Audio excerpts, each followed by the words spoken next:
Соскучились по путешествиям, но не знаете, как лучше спланировать свой отдых? Хотите потусить компанией? Провести отпуск с семьей? Или отправиться в романтическое путешествие? Мы подскажем, что, где, как и почем. В каждом выпуске нашего travel-гида мы будем давать полезные советы, как отдохнуть в той или иной стране. Ведь к путешествиям нужно готовиться заранее.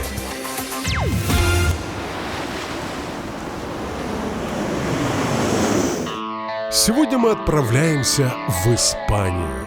Это страна на краю Европы, омываемая Атлантическим океаном и Средиземным морем. А также это родина корриды, фламенко, хамона, хереса, томатины, сиесты, кастаньетов и самых чистых пляжей в мире.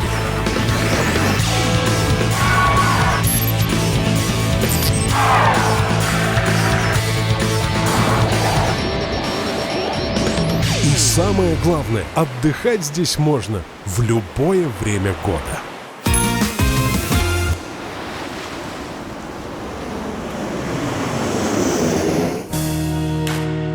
Семейный туризм в Испании. Если у вас прилично деньжищ, то езжайте в Барселону. Это один из самых больших и красочных городов Испании.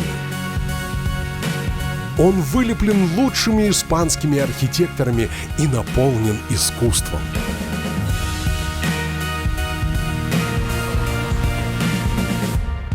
Красота!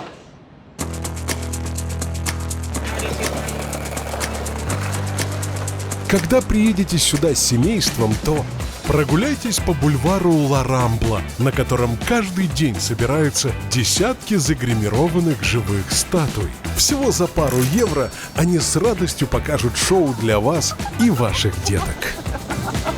Я бы никогда в жизни не подумала, что люди, которые превращаются в статуи, зарабатывают на этом деньги, должны иметь как минимум 2 диплома.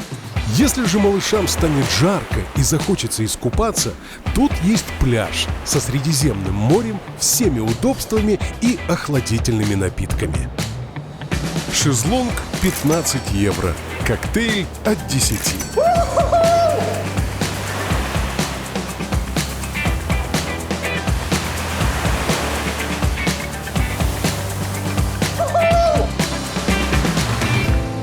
Поселиться семьей удобнее всего в центре города, в одной из роскошных квартир, в которой места хватит даже дальним родственникам, если вдруг вы возьмете их на отдых. Цена за такие хоромы 600 евро в сутки.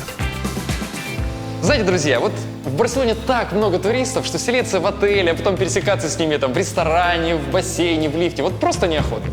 Чтобы порадовать желудки вашего семейства, в Барселоне имеется порядка нескольких сотен различных кафе и ресторанов. Обед на одного в среднем от 15-20 евро.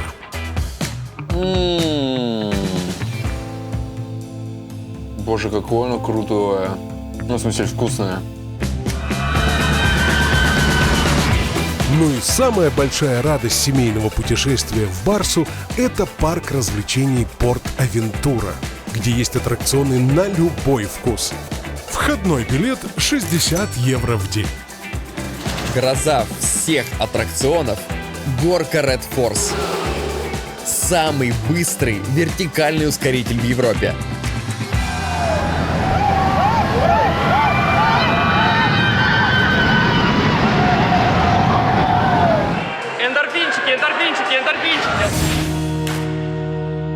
Но что делать, если бюджет ограничен, а семья жаждет путешествий? Отправляйтесь в страну басков.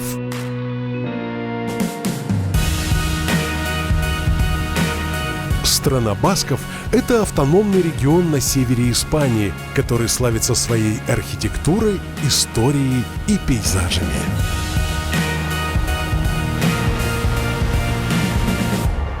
Ах, красота.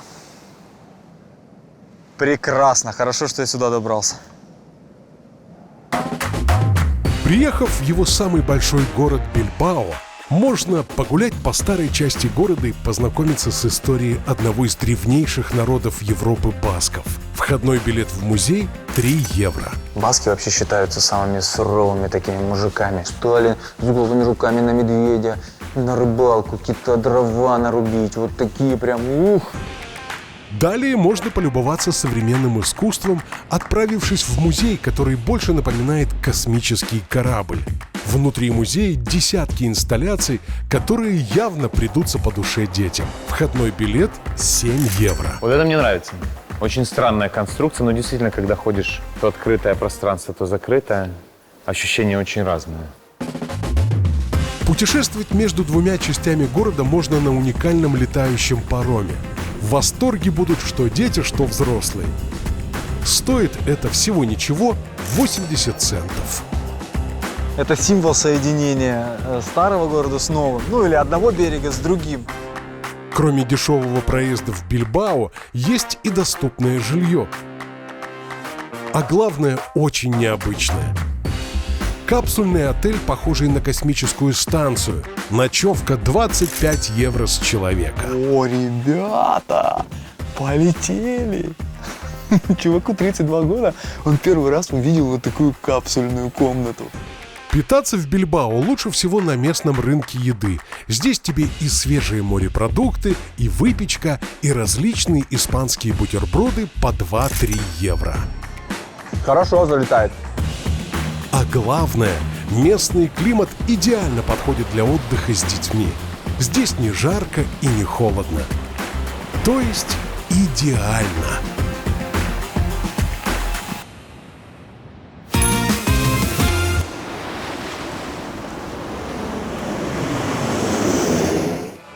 В каждом выпуске мы будем делиться с вами списком самых ярких фестивалей и мероприятий той или иной страны. Итак, на очереди Испания.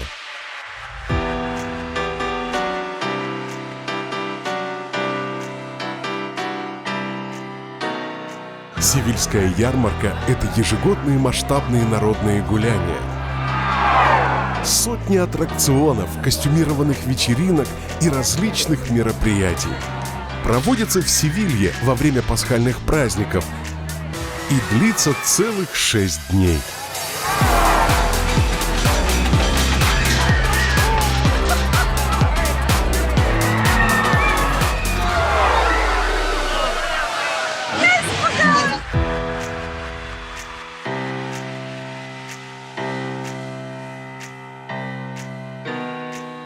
Большая неделя Бильбао – это фестиваль музыки, танцев, розыгрышей, спортивных забав и фейерверков.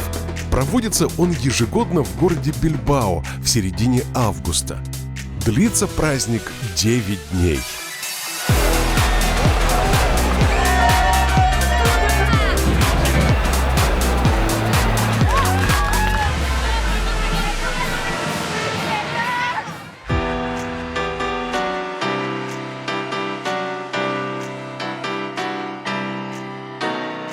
Томатино – один из самых сумасшедших испанских праздников.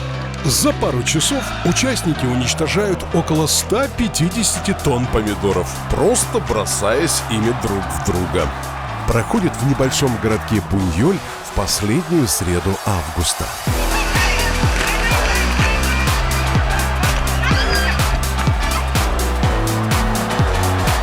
Это какой-то кошмар. Тут же бросай, тут же поливай.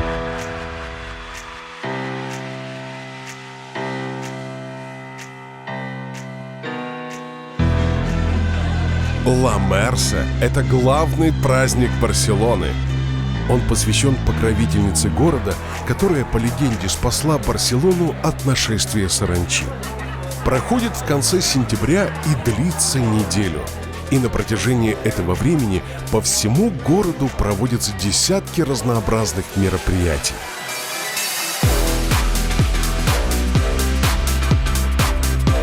Да, и подобных праздников в Испании еще куча. Поэтому перед путешествием в тот или иной город обязательно загляните в календарь событий. Обалдеть, если честно, у меня просто мурашки по всему телу, просто мурашки.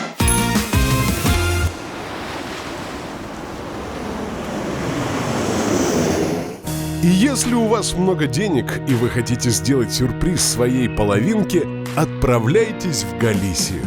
Этот регион еще называют краем света, ведь дальше только океан. Галисия кардинально отличается от остальной Испании. Климат в разы мягче и прохладнее, пейзажи разнообразнее. И если вы хотите уединения, то здесь ничто не помешает вам насладиться спокойствием, тишиной и красотой. С пены у рта волны бросаются на скалы, то лаская их, то кусая их. Для влюбленных пар обязателен к посещению пляж кафедральных соборов. Добраться к нему лучше всего на арендованном комфортном авто за 150 евро в сутки. Пляж появляется только во время отлива, поэтому попасть туда можно в определенные часы и заранее зарегистрировавшись на сайте. На пляже кафедральных соборов ограничения есть не только по количеству людей, но и по времени посещения. Потому что здесь приливы и отливы, и буквально час назад здесь было много-много воды. Ваш обед в Галисии – это самые свежие и необычные морепродукты в одном из нескольких ресторанов, отмеченных звездой Мишлен. Средний чек от 70 евро. Повара здесь, конечно, умеют готовить. Ювелиры.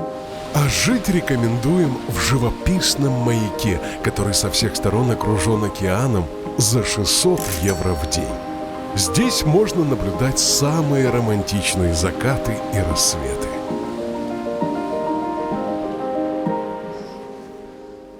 Это так романтично, это так красиво. Это меня просто переполняют приятные, такие вот настолько приятные, теплые эмоции, чувства. Для бюджетных романтиков мы также рекомендуем выбрать Галисию. Это тот регион, где и без миллионов можно провести незабываемый отпуск. Ведь природные красоты абсолютно бесплатные. Просто вид душераздирающий, очень красиво. Здесь можно отправиться посмотреть на легендарный мыс Финистерре, который некогда считался концом света, самой крайней точкой Земли. Считается, что это финальная точка пути Святого Якова. Поэтому ежегодно сюда сходятся просто сотни паломников. Арендовать уютный номер в одном из местных отелей от 22 евро за сутки. Маленькая, но плазма. Картины. Попробовать свежие морские деликатесы на местном рынке от 10 евро. Перед вами самый дорогой в мире морской деликатес – персебес. В народе называют морские уточки. А после рвануть за 18 евро на острова Сиес. Это архипелаг из 3 древних островов, которые давным-давно были верхушками гор. Тут настоящая нетронутая природа во всей своей красе и прямо посреди океана. Эх, романтика. Вы просто посмотрите по сторонам. Это же волшебная красота.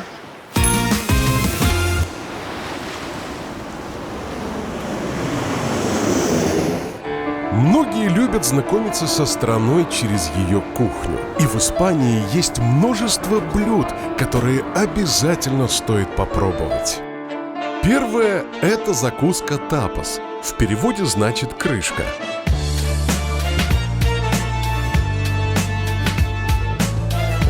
Все потому, что раньше тапасом накрывали бокал вина или пива, тем самым закрывая содержимое от мух и пыли. Часто это был просто кусочек поджаренного хлеба.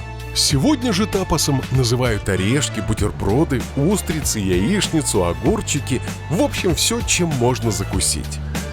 Цены на тапас от 1 евро. Так вкусно! Второе, что каждый должен попробовать в Испании, это закуска пинчос. Всевозможные бутербродики на шпажке, которые тоже обычно берут в прикуску к вину или пиву. А в их основу чаще всего входят морепродукты. Цены от 1,5 евро. Но самые замысловатые пинчос могут стоить и 10. Вот так вот выглядит классический пинчо. Видите, обязательно сверху должна быть рыба. Ну, это по классике. Третье, что каждый должен попробовать в Испании, это паэлья.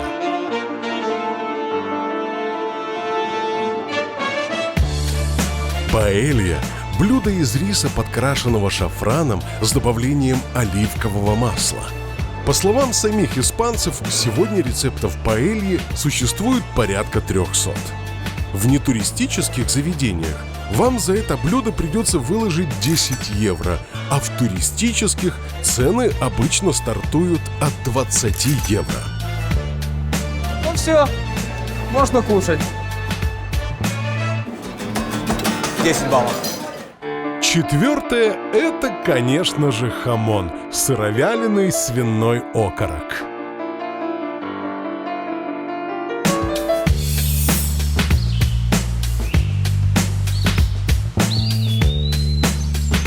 Самым дорогим и вкусным считается хамон черной иберийской свиньи, которая 2 года питалась желудями, пила исключительно чистую воду и много гуляла на свежем воздухе. Цены на хамон стартуют от 80 евро за окорок. Но бюджетному туристу не стоит унывать. Часто на рынках Испании хамон можно попробовать совершенно бесплатно. А там, гляди, в одной лавке попробовал, в другой и уже наелся. Приятного аппетита! Свежак.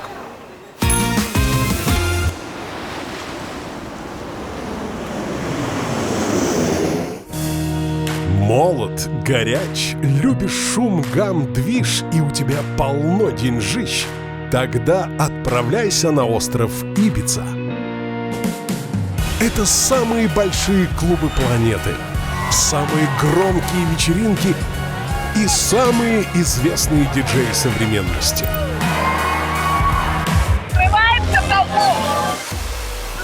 Здесь тебе и вечеринки у бассейнов,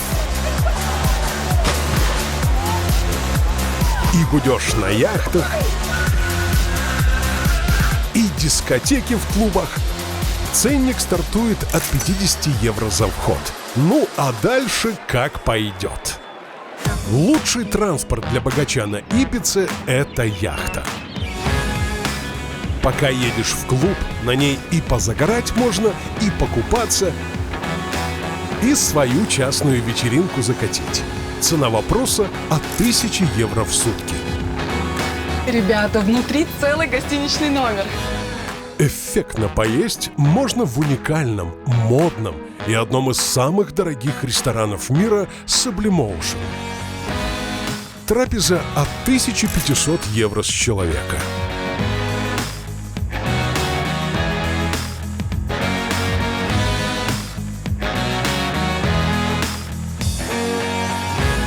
А жить и отдыхать от бесконечного туц-туц круче всего на уединенном острове.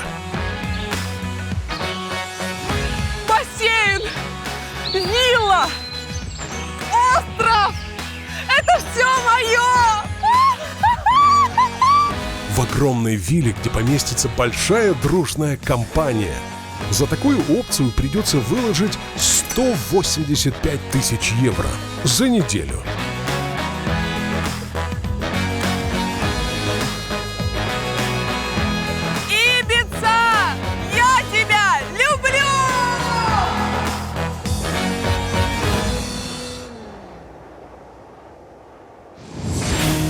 Не любишь тусовки и денег не густо, а душа жаждет чего-то экстремального? Тогда отправляйся на Канарские острова.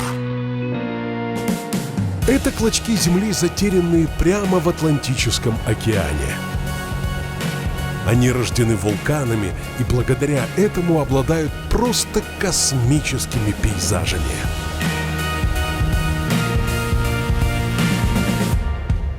Ребят, это фантастика. Тут бюджетному туристу можно отправиться в ущелье Маска на Канарском острове Тенерифе. Это узкая живописная тропа длиною в 9 километров. Экстрим заключается в том, что маршрут очень коварный и опасный. Во время штормов ущелье может наполняться водой. Таким образом, несколько лет назад 8 туристов попали в смертельную ловушку. В общем, нервишки пощекочете на славу. Но и это еще не все. Серфинг на Канарах почти что на шару. Всего 10 евро за аренду доски с костюмом и вперед ловить волны.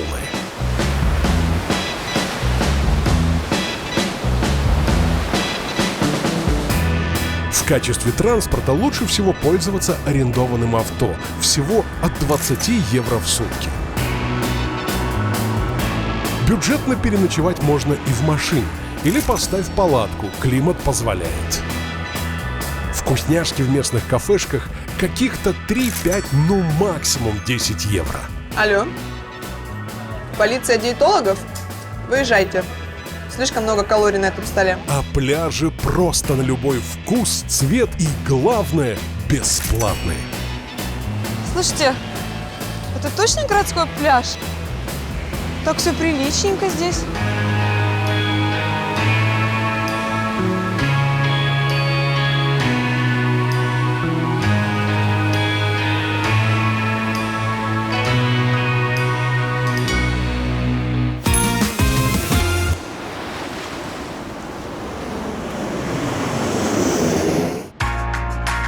Путешествуя по Испании, есть 3 вещи, на которые стоит обратить особое внимание. Первое – карманники. Во многих туристических городах в центре орудуют мелкие воришки. И если вы турист-раззява, то вы их мишень. Но бояться не стоит. Нос по ветру, ухо востро, а паспорт, кошелек и мобильный прячьте куда-то, подальше и поглубже. Забрала все деньги. Рассказала у меня, что у меня будет 2 детей, маленькая собачка. Я это и сама знаю. Забрала, понимаешь, все карманы, все пусто, все. Второе – жара. Многие южные испанские города днем потерпают от невыносимой жары. Порой температура в теньке доходит до 40 градусов. Поэтому с вечера спланируйте свой распорядок. Жаркие часы лучше проводить в кафе, ресторанах, музеях или парках. И да, пейте как можно больше воды. Всего лишь 41 градус. Всего лишь. Так прохладно. Прямо в разгар рабочего дня в Испании все закрывается на сиесту, послеобеденный сон. Длится это хороших часа 3. Традиция многовековая, обусловлена тем, что послеобеденное жаркое время уж никак не подходит для работы. После 3 часов дня город вымирает. Все жалюзи и ролеты закрыты, никто не ходит по улицам. Но не отчаиваемся. Практически в каждом большом туристическом городе есть парочка заведений, которые работают. Вот, например, в Мадриде это рынок Сан-Мигель. Во время сиесты здесь можно опрокинуть бокальчик другой и вкусно отдохнуть.